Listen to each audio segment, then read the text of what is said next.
ओजा हेमंत कुमार ओजा सिगी मतंग से कोई MH ना अयाबा पीरग चलहलनी ना हाइरगसु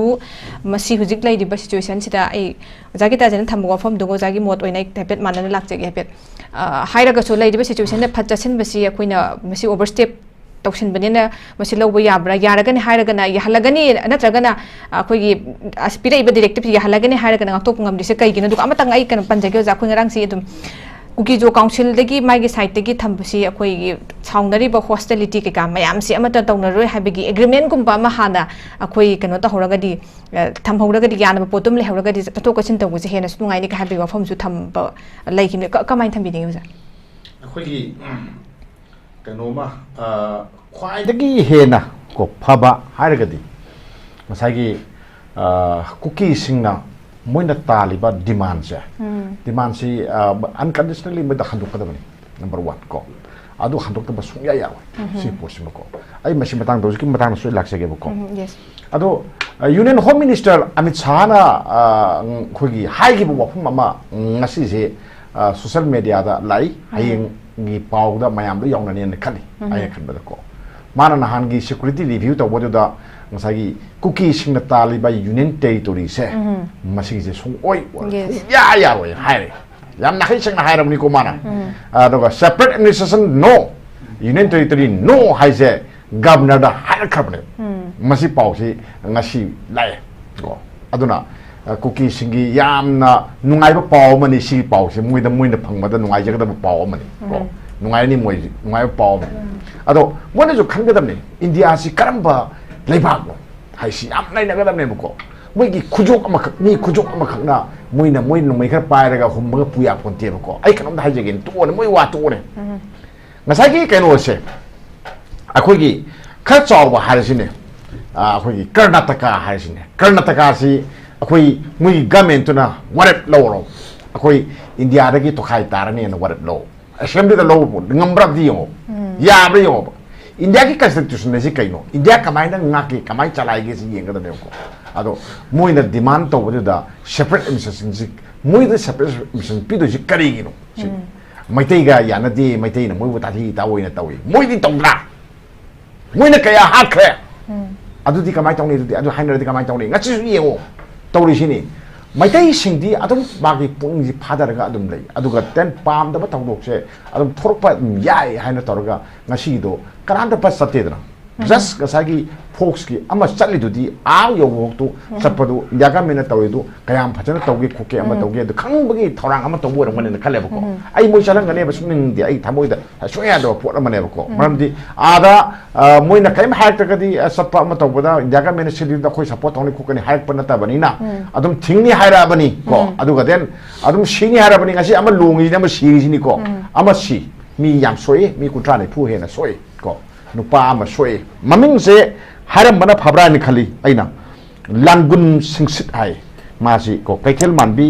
दगिनी कांगपोपी डिस्ट्रिक्ट की को वार्ड नंबर 2 दगिनी हाय सिनी को मासी नोंगिना पान माले खतदा सिरे सिले अदो आई ngasi थोदोक्तुदा आई तरा मु हेन सिगरा निंगबनी अदो इंडिया सु याम फादरगा कनोगी फोर्सिंग सु याम फादरगा थबक तोबो जानी मोजु को कन्न तोदे खरा तोदु दुंगाइ को सिन देबि अदो वरगदी हुजे अखोनी यंगैदि ngसागी फोक्सना तौरिबा पोर्से जस्ट कमाय तोगिबो मोजु खंगिमी अखोई कनो मने हारोइदो वखल याम ताबा मी लाइला सु हाइबा मीनी को अदुना रैली अमा सक्के हाइ तारगदी इम्फाल मंगद सप rally Bhauta अदुम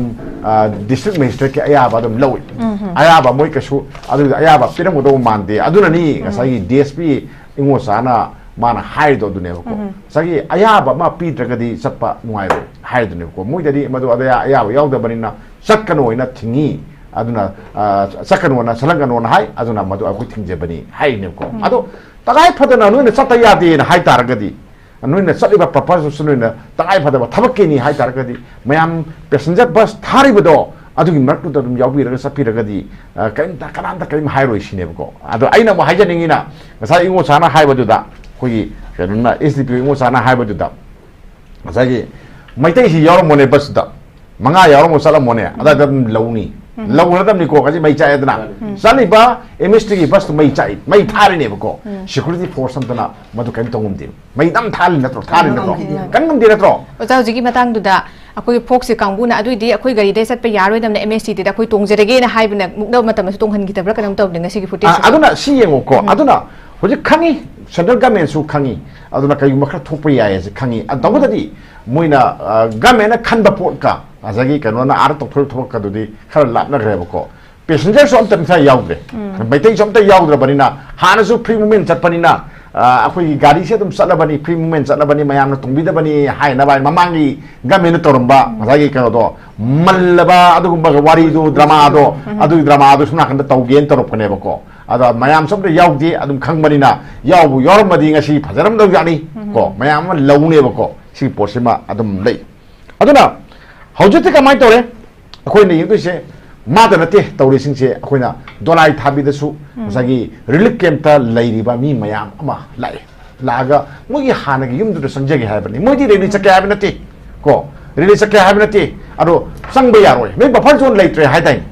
ko free movement yani hairudi ai yumdu dam sanjagi haibada security force na sangande asina tai aduna masagi magi tangdu leta ba phim mama hanjan ba haiba jodi matam khara adum changi ne so harimna si adum khar leihini tangai phadam khara khaktang haigedam ne ko adna gamen na pamine na pahai da haiba aduga miam da pobeganda na patong toba aduga masagi mahi chabe aba pot nam to udaba sine ko khoine ngai tapse aduna masagi fox ki kangu du su ngan na se thokadam ne ba sumai tawgana khoine sali sidi sigi lambi si hangdok pa yarna ba thamak hogu khaktani aduna atai atop sing di hoji matam khara angai bigo khoi yarna ba sili khodi ama tawena si ama thokadam ne ba adu su thoe ko adum patong da toksan bagi mo ngama ko na phu ama su yauri gamen sida ko kitang khoi ka democratic oiba mo ngda mayam su ka tong da bagi khoi jo dum nuai tawam phaw ba ko tawri si kaino khoi kano su cookie sing na mai te sing su asuki matik usipi si kaino haiba pot ama lakan da ne ba sai gita je na khoi thado ga hai se duna ne saw hai ne ba ko ado ya badi na ti do cookie su india ki kano ni khoi miam ni khoi mai te su india ki akhoi citizen amani natra ado moina national highway se moina moina khulai na sinaba yaroi karino hagada mas akhoi si india ma chane akhoi si moi dongna moi ki kamu dongni moi kamu du yaw ba bama ma cha hum na te ba khoi di ko akhoi di si akhoi sa ba khoi pa puna thambiram ba lam ne ba ko si ki kamu sina asigi lambi sina india ki citizen amane na chapada karino moina thingi si karino sinda constitution ne yabra ba law and order fight dong yabra ba ya de dana ya da barina akhoi di sa ta yaroi adna ngau ngamna ba saral lu harkane ko adu tawi me ama abakha harido nupam sam kha harido adu ka adu ta hapana yar oye ko yam tangai pharaga di yam halak paye muji yengsi hoje kama tore ama sire banina moisi hayengse ujik che udriko har pa yaba poni kampo pilam bi thingel na kaino awa phongboina thingdoine na adu kram chapa yaro thingari moina sanari je ko aragi dike dore ngasagi nangoi disungba awa bsi leramdi nagagi senapati yom dleiba isilna mayam singduna somna kan imphal da tangai phadana lakna bagi lambi ama amuk thika da lera roi moi thingen bigrabani na ko adugi khudong cha da mayam tora kan da kangpupi da amu kaino kangpupi kangbu si somna kan kangbu si senapati da sangba amu yaro em hairani another state sida tangdu le ta da phim mayam ama thon na som cookie na som san bada india ga men som yeng len kai ni yari kai no sine aduna ni akhoi na sai hai sin ko sagi su da yori ba kandar sing se moi hana thau to da ni aduga moi gi su je evoke to da sana lu da number 1 sana lu da ni then kai do operation to di no kai do ngasai gi da mayam da viral lam salaga moi pai ba mayam to ga si ma patho ga hari ba potu urudna mai tai ga soya sana roin hai ne mai tai hakani hai na to du de na tro adu ta ni bodu uniform seli noi phajana pai kem ni hai ba khangi na tro adu india na thadok thami kai gi no sinna hui angau thadok dong thadok tham jega no sinida adu kadi akoi manipur se tinaba ya da maya ma pula kan da law and order do parak tar kane ko natagana india ka mena manipur da personal rules sum thamba pa bagira adu mirang lehen pa bagira na hang nge ko manipur da personal rules sum thamba ge irang sum lehen ge na khat bagira sine ko aduna central ka mena lokhut ke na law gadi tawgen to bir gadi thamoi dagi shengba ma change aduga then thosil haibam change nge sai le ngasagi ujeki suspension of operation yawi ba mayam do madu sudu abrogate to godam number 1 number 2 kotu use RTL sunga de hek karan turun tok mayam singje jagi mayok lak mayam si ben to godam kadong ben to do kadong ben to do no sini then ade kari gino operation tau pada aku ki maitai ka tai na ham da tau raga asai manung sang basi tau disi kari gino netra kulai par ka le ham du kala wai do khangam da India na yam lei da India si yam ko ki ko no da military power da yam na mapang kang na port amane ko kala wai da le ki si lu port amane ko pera ju dropper do thado helicopter thado thadara ka encounter tholo thado holo ko adu masing du India ki le mai da leibi yaro in hayo ko yaro hai ba sa thing ma phanga kan da masi port se Manipur se ing tapa phim ma port kan atopa mara tangai phadaba lagat micham Manipur ki miam se sisu adum sorok pe pasan ru le se adum thengna ba adum yaw port amani mine thengna raga mai te ni kai thengna ya du democratic oi mong da ni ko ya jeri se aduna ko badari German ro phokta ko protest tong ni hala di kamai tong adu thingmang ma da phim la na ne ba ko aduna sugumba akhoi maitai su phadasi ko hojikti India ka mena moina tawni tawri banina moi taw se dum khoi mateng pangthanji si simarak sida khoina reri phari khar sin na khotna ma tawna tawraga anada irang ama saukhatna ba khona ba se ai kanang handa haninge na ismai ta okay oja thank you so much zahiman tadam laksi ke oja hojikti MH na paikhalak pa pire be assurance se koi kadai phauba thajaba ya de na yagani yaro yani tawna la puto ngasi di mayek si khara makai de koi maximum percent tum sing hai tare mamang de su tawda la puto to ga muksu PRC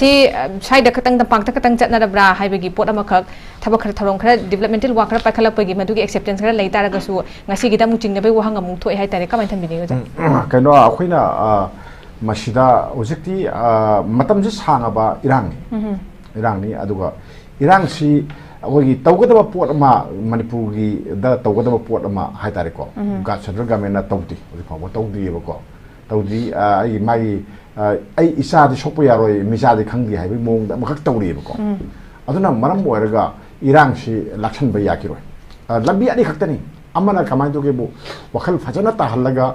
mogi keno sing do handoki ba ama ada atopa amana masagi nangna sumaina torgadi sumaina tawni na ken ba ama ado sab thamlo pa ama sine ba ko sima sang ba ado indiana khoi yopo dongna sum moibun na daga sum thamba ko thamaga adagi den khulai pikhalo ha so dum ya ba ko adi operation toba yaro adagi khunga ko phaba yaro village volunteer phaba su yaro hai ba ado village volunteer ne na AK pai na M16 pai na thora ga wangang ma su kaim hai da ba na tra wakai dum toba ado ga den maitai sing sap yaro na maitai he lak hat ka ni hai ra ba sibukta indiana sum yeng lai tar ga di akhoi kamai tong na khoi si india gi citizen amane hai du karigi nungoi paikhat ro matam yam sang dong ne ko maitai na karigi nungoi pai hino si khangga da ko nungoi pai ri si akhoi punsi lan thum ngak pa ngamna gi dam ka tangai patana pai gi bani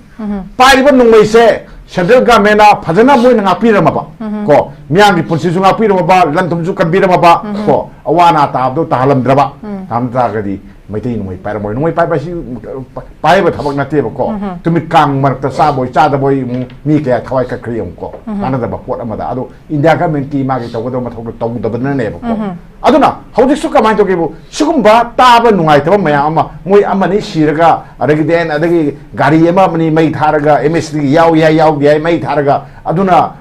hoi poro oya ponte ba ko ana hayeng ju san na ba tharang to godam hangse su san na ba tharang to godam ni adu tharang to dingi mar to dingi man buda 자 빰도 더욱 토이싱도 산산산산 총가다네고 총가다버니 파가다버니 로기 마뚱네 땅알 파다가디 NS에 못 파가다네고 아는 사제군이 고투세 나나마탐 헬라버니고 모이지 까 헬라버니 아두나 모이제 아고 로나 야다바 강부네제 락톡프기 마탐세 하나 헬레 락톡 한닝이 나이 파이도 탐데 오타 아로비게 후지기 ngasi기 토이바 바이올렌트 베신 매암 크리에이트 tawse 세터기 메케디 후지 파부기 오이나디 캠타 하이라포 액션 lokot pe potam pogleiti ado moi nganmali na khali ja la kamai thambi ngi 액션 lokot paisi bema misu sende su yang kan tai ne yati no mai kapi mi siri sidi ase action log di hairo action log di haira ba no mi siri ma soi ko sisu action lokot pa makal amani ko ado mahata ba tu da khal yeng ta bani khoi ji ngai ngum da ba to ba ya de ba ko khoi ji kar khang ba ta bani patient le ta bani khoi matam sang ai kai no khoi na khang ai sing se khoi na khang ga dum lak bani ado khata di khang ji da ga me na kai music ti haire ami chana haire no na kai cheng na haire ado kai hok chum mano di moi BJP na haire snu pau che da yaure union territory piroi na haire ado ga di ha khang ga da ko ji lup bani a lu ka sto khang na ga sigel ado na music piroi haire 하이레 나카이싱 하이레 하이라 뭐 하라와 마니 쿠키싱 하라와 마니도 아주 와던데 Okay, Oja, thank you so much.